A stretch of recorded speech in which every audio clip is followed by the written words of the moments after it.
Soy Félix de Bedut y desde Peripecia y la no ficción, esto es El Capitán y el Brazalete de Esmeraldas.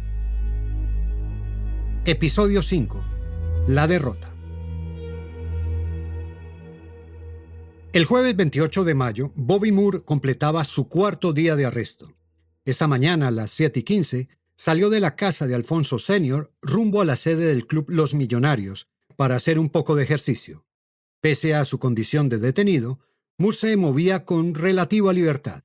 El arresto domiciliario resultaba sorprendentemente flexible y contaba con escasa supervisión. Vistiendo una sudadera con el escudo del equipo de fútbol bogotano, el capitán inglés corrió varias veces de una portería a la otra y luego practicó con el balón acompañado de dos jóvenes jugadores locales y de Pedro y José, la dupla de agentes que lo custodiaban. Para Alfonso Senior, ver a Moore vistiendo los colores de su club le dio una pequeña alegría que compensaba las turbulencias de esos días. Finalizada la práctica, Moore regresó a la casa de Senior. Después de darse una ducha y desayunar, se dirigió al juzgado, a donde llegó pasadas las 10 de la mañana. Mientras afuera, cientos de curiosos se congregaban con la esperanza de obtener un autógrafo de la estrella inglesa, el secretario del juzgado inició la lectura de la decisión. Finalmente, a las 10:50 de la mañana, llegó el veredicto. Moore quedaba en libertad condicional y podía viajar a México ese mismo día. There was not enough evidence to detain Moore. He was free to go to Mexico. El juez Dorado fue tajante en advertir que la investigación seguía abierta y que Moore debería presentarse ante el consulado de Colombia en Londres si así se le requería. A partir de ese momento, se abrió un plazo de 30 días para terminar de tratar de esclarecer los hechos. Concluida la audiencia, el juez le estrechó la mano y le deseó suerte en el Mundial, animándolo a marcar muchos goles. Al salir del juzgado, paró en la casa de Alfonso Senior por última vez. Almorzó y luego se dirigió al aeropuerto El Dorado. En la terminal, una multitud de aficionados lo aplaudía y coreaba su nombre. Sonriente, Moore se tomó el tiempo de firmar cientos de autógrafos mientras esperaba el anuncio de la salida del vuelo de Aerolíneas Argentinas. Alfonso Senior lo acompañó hasta la puerta del avión. Se despidieron con un efusivo abrazo y Moore le dijo: «Alfonso, nos vemos en México. Al separarme de usted, me parece que me estoy despidiendo de mi padre». Para Vicky Senior no fue casual que Moore viera en Alfonso una figura paternal. Bobby Moore sintió que mi papá era como su papá aquí en Colombia. O sea, una cosa mucho más paternal, porque eso era mi papá, muy, muy paternal. Finalmente, el avión despegó del aeropuerto El Dorado a las 4 de la tarde. Los 4 días terribles en Bogotá quedaban atrás.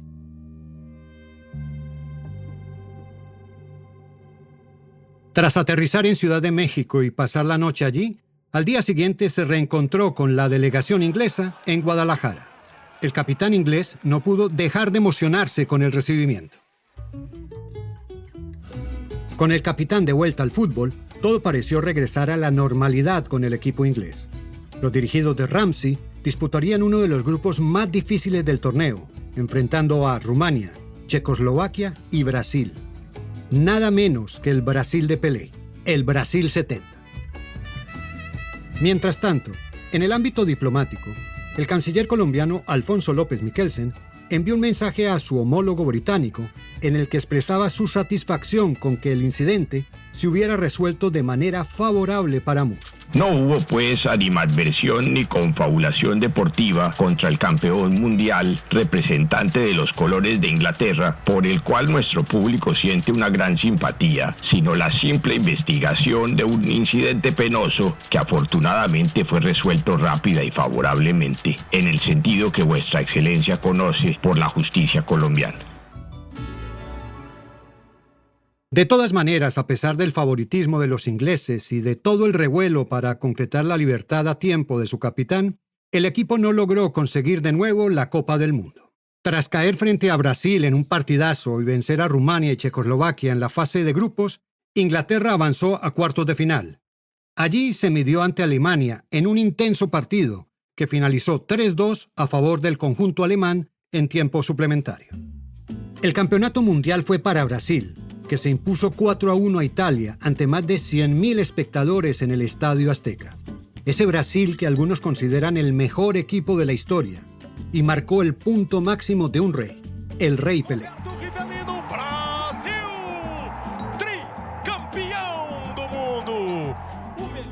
Pero volviendo a nuestra historia, 3 días antes, el otro gran derrotado había sido el primer ministro Harold Wilson, quien pese a partir con ventaja en las encuestas, perdió las elecciones frente al conservador Edward Heath. Después de la derrota ante Alemania, Bobby Moore y Jeff Hearst decidieron quedarse en México y al lado de sus esposas visitaron Acapulco. Allí por unos días se refugiaron de la amarga decepción. En la memoria de Tina, la esposa de Moore, quedaron grabadas las imágenes de su marido en la playa con un cóctel en la mano y una guirnalda de flores al cuello, disfrutando la privacidad y la calma del lugar. Esta postal veraniega podría sugerir que el caso del brazalete había quedado enterrado. Pero no era así.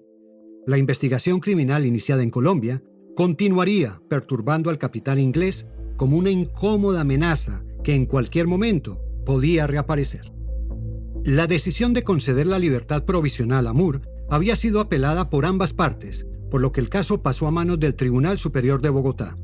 El 8 de agosto de 1970, el fiscal Rafael Ocampo Restrepo anunció que había pruebas suficientes para justificar el arresto de Moore, aunque no reveló los motivos exactos por estar protegidos bajo reserva del sumario. Esta decisión despertó los peores temores en Inglaterra sobre una posible extradición de Moore. El Foreign Office envió un detallado informe a la embajada británica confirmando la existencia de un tratado de extradición entre Colombia y el Reino Unido firmado en 1888. Ese acuerdo de cooperación judicial cobijaba, entre otros, el delito de robo. Así las cosas, si las autoridades colombianas presentaban una solicitud formal contra el capitán inglés, los tribunales británicos tendrían que evaluar si procedía o no la petición. Decision on extradition, unless special political factors arise, would normally be left to the British courts. La sola posibilidad de que Moore fuera extraditado levantó ampolla en Inglaterra. El 16 de agosto, el Sunday Mirror publicó una editorial en forma de carta abierta dirigida al embajador de Colombia en Londres, Camilo de Brigard. Ocupaba una página completa del periódico y llevaba un título contundente: End this farce. Terminen con esta farsa. En ella se expresaba el enojo de los británicos por lo que llamaban la tortura mental que estaba sufriendo Bobby Moore. Al mismo tiempo, le solicitaba al embajador colombiano que le hiciera saber a su gobierno que la opinión pública británica exigía el fin de esta situación. La carta, que recordaba la histórica amistad de Colombia y Gran Bretaña, concluía con una mención a la ayuda brindada por una fuerza británica e irlandesa en la lucha por la independencia de Colombia hacía 150 años. Colombia has a long history of friendship with Britain. A combined British and Irish force helped in the country's struggle for independence 150 years ago. Must this friendship turn sour while the process of law grinds on and on? Aunque el fiscal Ocampo Restrepo argumentaba que había pruebas suficientes para solicitar el arresto internacional de Bobby Moore, el 24 de agosto, los 3 magistrados del Tribunal Superior de Bogotá decidieron no acoger su concepto. Si bien la investigación seguiría abierta, el capitán inglés podía continuar en libertad. Mientras la investigación avanzaba, el abogado de Moore advirtió al embajador de Inglaterra en Colombia, Tom Rogers, que el juez tenía la intención de pedir las huellas dactilares del capitán inglés. En respuesta, el embajador envió un telegrama a Londres, relatando los pormenores de una reciente reunión sostenida con el secretario general de la Cancillería colombiana. En ese encuentro, Rogers le explicó al funcionario la inconveniencia de tomar las huellas dactilares de Bobby Moore, a menos de que fuera estrictamente necesario y en beneficio del procesado. I hope that unless it was really necessary and clearly in Moore's interest, the Colombian authorities might consider that it was not essential to take his prints. Días después, para tranquilidad del embajador, el secretario de la Cancillería le informó que había seguido su sugerencia y había hablado con el juez Dorado, quien le confirmó que efectivamente esperaba no tener que solicitar la toma de huellas de Moore. Y en efecto, el juez no procedió a ordenar esa prueba. Es difícil determinar si el lobby realizado por el embajador Rogers tuvo algún impacto en esa decisión. En cualquier caso, para Navas Talero, representante de la Procuraduría en el caso, la omisión de esa acción fue una de las fallas más notorias en el proceso. Si usted comienza a investigar un hurto cometido en esta habitación donde estamos 4, usted tiene que tomar huellas dactilares de descarte, es decir, las huellas que estén ahí, para que sean sospechosas, deben ser de personas distintas a las que habitualmente están ahí. Nunca se hicieron las pruebas de descarte. ¿No le huele como a feo eso? A mí por lo menos sí. Desde ese momento me despertaron muchas sospechas. Paralelamente a los desarrollos en el proceso judicial, una unidad de inteligencia de la policía colombiana, el F2, también adelantó sus propias averiguaciones. Y a partir de la información recabada en las primeras horas, encontró un nuevo sospechoso, un individuo ecuatoriano de apellido Farcas. La versión provenía del propietario de un bar ubicado en el centro de Bogotá. Según él, Farcas, cliente habitual, solía emborracharse y alardear de sus delitos, y en uno de esos momentos de honestidad etílica, confesó haber robado el brazalete. El capitán Jaime Ramírez, director del F2, informó de inmediato a la embajada británica. Para el jefe de inteligencia de la policía colombiana, ese testimonio del propietario del bar era prueba suficiente para dar el caso por prácticamente resuelto. El embajador británico prefirió mantener la cautela. En un mensaje al Foreign Office advirtió: no debemos ilusionarnos demasiado con esto, pero es alentador, dependiendo, por supuesto, de lo convincentes que sean los argumentos presentados. La eficiencia y rapidez con la que actuó el F2 sorprendió al embajador. Consciente de las precarias condiciones en las que operaba la policía colombiana, reconoció en un telegrama que no esperaba una respuesta tan expedita. La policía aquí está mal pagada, tiene pocos efectivos, debe lidiar con una tasa de criminalidad alarmantemente alta. Creo que podemos asumir que el Poder Ejecutivo ha estado cumpliendo con su parte y que estamos viendo los frutos de nuestra presión. La investigación de la policía colombiana dio pie a numerosas especulaciones, incluida la teoría de que un doble de Bobby Moore había sido el verdadero responsable del robo. La prensa inglesa también avivó los rumores sobre la posible detención del tal Farcas, lo que llevó al juez Dorado a aclarar que hasta el momento no había ordenado el arresto de nadie. Como parte del proceso, el juez séptimo de instrucción criminal envió una comunicación a la Corte británica solicitando ampliar la declaración de Bobby Moore y agregó también un pedido para recibir la declaración jurada de Bobby Charlton. Acatando esa solicitud, el 17 de diciembre de 1970, los dos jugadores comparecieron ante el magistrado Sir Frank Milton para responder al cuestionario que había enviado el juez colombiano. Una de las preguntas buscaba establecer la identidad del tercer futbolista que estuvo en la joyería Fuego Verde junto a Bobby Moore y Bobby Charlton. Please obtain an amplification of the statement of facts by Mr. Robert Moore to state, if he can remember, the name of the other player of the English football team who accompanied them on the evening of the incident in the Jewelers Fuego Verde. Sin embargo, la declaración de Moore y Charlton ante el juez británico no aportó nada nuevo. Para entonces, ya circulaban diversas versiones sobre la identidad del tercer futbolista que los había acompañado a la joyería Fuego Verde. Algunos aseguraban que se trataba del extremo izquierdo Peter Thompson, mientras que otros apuntaban al centrocampista Alan Ball. Pero lo cierto es que no se pudo establecer con certeza quién era la tercera persona.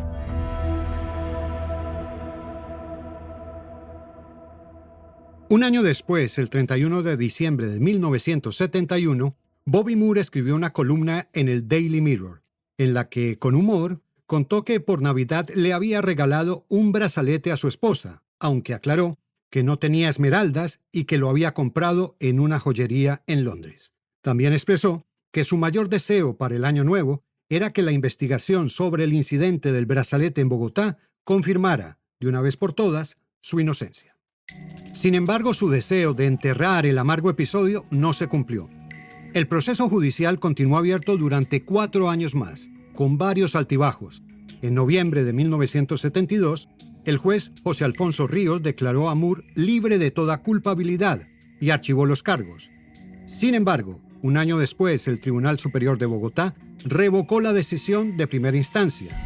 Solo fue hasta diciembre de 1974 cuando el caso llegó finalmente a su resolución. El juez, Jorge Cárdenas Ramírez, expresó que la acusación contra Moore carecía de pruebas suficientes y, en consecuencia, ordenó su exoneración. De esta manera, después de 4 años, el caso quedaba definitivamente cerrado en el ámbito judicial. A pesar de su exculpación, el escándalo del brazalete persiguió a Bobby Moore por el resto de su vida. Cada vez que el West Ham United jugaba como visitante, los hinchas rivales no perdían la oportunidad de burlarse de él, con cánticos en los que le preguntaban una y otra vez: ¿dónde está el brazalete?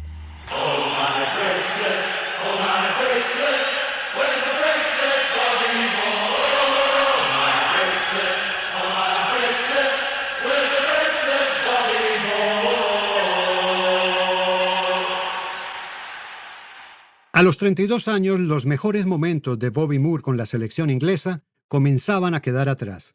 Su rendimiento en las eliminatorias para el Mundial de 1974 en Alemania fue ampliamente cuestionado, y al final del proceso, el técnico lo apartó del once titular.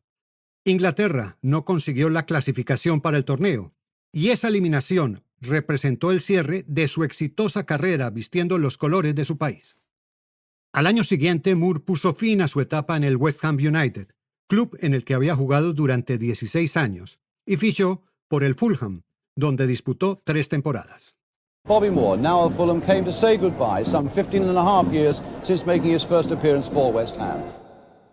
Más tarde se trasladó a los Estados Unidos para disputar sus últimos encuentros como profesional en la Liga Norteamericana. Tras su retiro, Moore tuvo una breve y discreta carrera como entrenador y se mantuvo vinculado al fútbol como comentarista deportivo, participando en transmisiones para radio y televisión. Cumplidos varios años alejado de los reflectores, Moore volvió a hacer noticia el 14 de febrero de 1993. En un comunicado de prensa anunció que padecía cáncer de hígado y colon y expresó su deseo de enfrentar la enfermedad con serenidad, sin que la prensa invadiera su privacidad.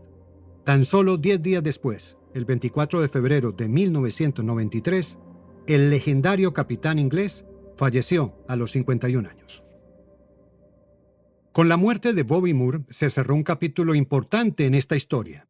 De todas maneras, la incógnita del brazalete sigue viva. Una de las voces que permite arrojar alguna luz sobre la suerte de la joya es la del reconocido periodista deportivo Jeff Powell, autor de la biografía oficial de Moore y uno de sus amigos más cercanos.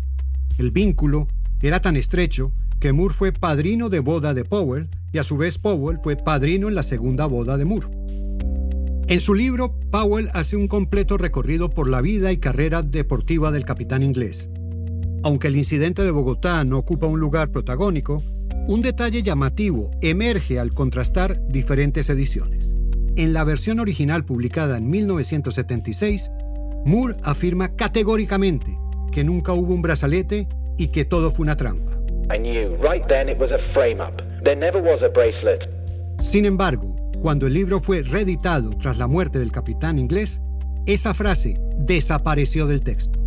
En su lugar, se añadió un nuevo párrafo. Y oigan esto. Según lo relatado por Moore a su biógrafo, todo se trató de una tontería cometida por uno de los jugadores más jóvenes del equipo.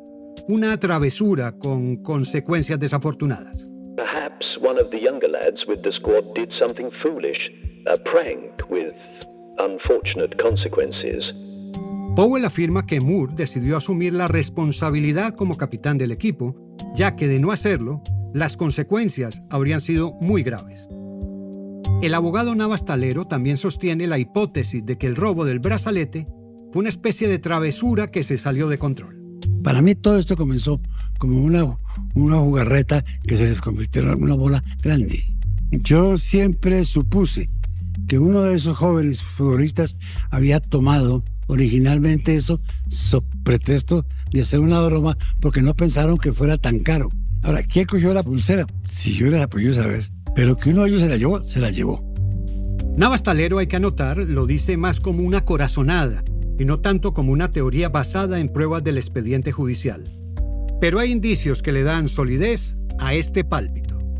En ese grupo de futbolistas, las bromas eran bastante habituales. De hecho, el brazalete no fue lo único que se perdió durante el viaje previo al Mundial. El día antes de volar a Colombia, estando todavía en Ciudad de México, Al Ramsey organizó la visita al hotel de un joyero local para que los jugadores pudieran comprar relojes y joyas a precios mayoristas. Cuando el vendedor estaba por irse, notó con sorpresa un faltante en su inventario, un reloj Omega. Para evitar problemas, Ramsey decidió cubrir el costo del reloj, pero dado su elevado precio, los jugadores terminaron contribuyendo también en una colecta. A ese incidente se suma la pérdida de la billetera de Bobby Charlton, de la cual hablamos en el episodio 1. También la pérdida del anillo de matrimonio de Al Ramsey y la billetera de uno de los fotógrafos que viajaban con el equipo. A esa inusual cadena de extravíos hay que agregarle lo que sucedió en la visita a Quito. Una noche al salir del cine, y mientras intentaban conseguir taxis para regresar al hotel, varios jugadores sintieron manos en sus bolsillos. Convencidos de que estaban siendo víctimas de carteristas locales, se aferraron a sus billeteras. Al final, para tranquilidad de todos, se descubrió que los culpables eran Alan Ball y Bobby Moore. Los dos, al ver las reacciones de sus compañeros, pasaron el resto de la noche riéndose de la broma. Cabe recordar que Ball es uno de los jugadores señalados de haber estado en la joyería Fuego Verde junto a Moore y Charlton. Con estos antecedentes no es descabellado pensar que en efecto se hubiera producido el robo en Bogotá. A lo mejor, como cuenta Powell, ellos creían que se trataba de una broma de mal gusto, pero que tuvo consecuencias lamentables.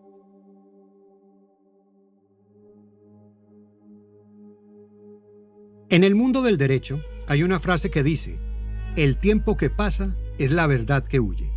Y este caso lo confirma. Varios de sus protagonistas están muertos y otros, que podrían aportar más información, prefieren evitar hablar al respecto. Por correo electrónico, Jeff Powell declinó concedernos una entrevista para este podcast. También nos pusimos en contacto con Roberta, la hija de Bobby Moore, quien amablemente nos respondió que debido a su corta edad en el momento de los hechos, no creía que su testimonio aportara nada. La única persona que podía esclarecer el misterio del brazalete es Clara Padilla, la mujer que acusó a Bobby Moore. Aunque la prensa colombiana e inglesa se interesó por ella en las semanas siguientes al estallido del escándalo, su presencia pública poco a poco se fue diluyendo. Lo único que sabíamos de Clara es que hace más de 50 años se había mudado a los Estados Unidos, y esto después de recibir amenazas de muerte. Con esa escasa información, emprendimos la tarea de ubicarla. ¿Aló? Hola, buenas tardes, Clara. Sí. Clara, muy buenas tardes. Soy Camilo Macías, me ha pasado... Al fin, luego de 9 meses de búsqueda, logramos dar con ella. Muy bien, claro que sí. Eso no se me olvida. Fue muy dramática la cosa. Pues sí, fíjate. De esto vamos a hablar en el episodio final de El Capitán y el Brazalete de Esmeraldas. Yo soy Clara Padilla, yo fuera la vendedora del Fuego Verde en Bogotá cuando Bobby Moore entró y robó el brazalete. El Capitán y el Brazalete de Esmeraldas es una producción de Peripecia y la no ficción. La investigación, producción y guión son de los hermanos Camilo y Felipe Macías. La edición estuvo a cargo de Juan Serrano. La mezcla y diseño sonoro son de Jairo Pineda. El arte y la carátula son de Isabela Soto Vallejo. Las redes y comunicaciones estuvieron en manos de Shaquén Moreno y Gabriela Rivera.